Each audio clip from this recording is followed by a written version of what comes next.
लेकर देश भर में विरोध तेज होता जा रहा है।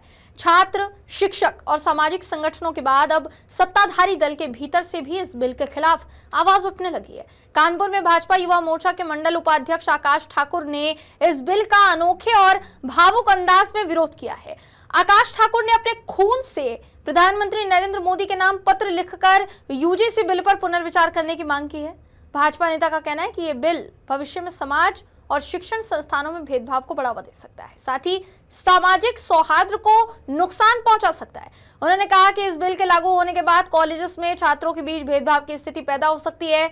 साथ ही चेतावनी दी गई कि अगर समय रहते इसमें जरूरी संशोधन नहीं किए गए तो आने वाले समय में समाज में आपसी नफरत बढ़ेगी, जो देश के सामाजिक ताने बाने और अलग अलग वर्गों के छात्रों के लिए घातक साबित हो सकती है।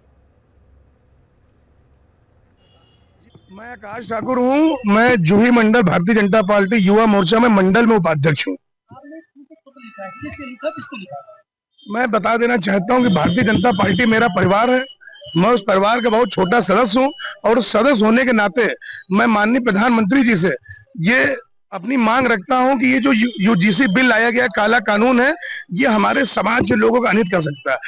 ये जो स्टूडेंट पढ़ते हैं वो कॉलेज कैंपस में इस टाइप का जो नियम आया ये गलत है। इससे आपसी मतभेद पैदा होगा और हमारे स्वर्ण समाज के बच्चों का, बहनों का, बेटियों का अनित हो सकता है।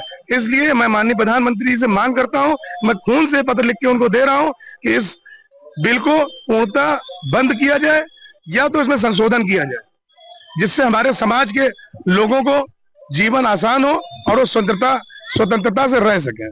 क्या मानते हैं कि सरकार ने ये बिल बगैर किसी लोगों से संवाद करके बना दिया, जिससे आपस में जो संबंध है, जो जाति का जिस तरीके से खत्म करने की बात कर रही है, क्या इससे खत्म होगा, क्या बढ़ेगा?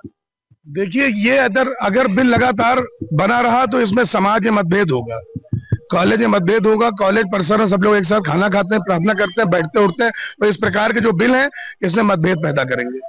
और सरकार बहुत खुद मजबूत है, हर प्रकार सक्षम है। मैं चाहता हूं कि हमारी मांग को रखा जाए और स्वर्ण समाज का बचाव किया जाए।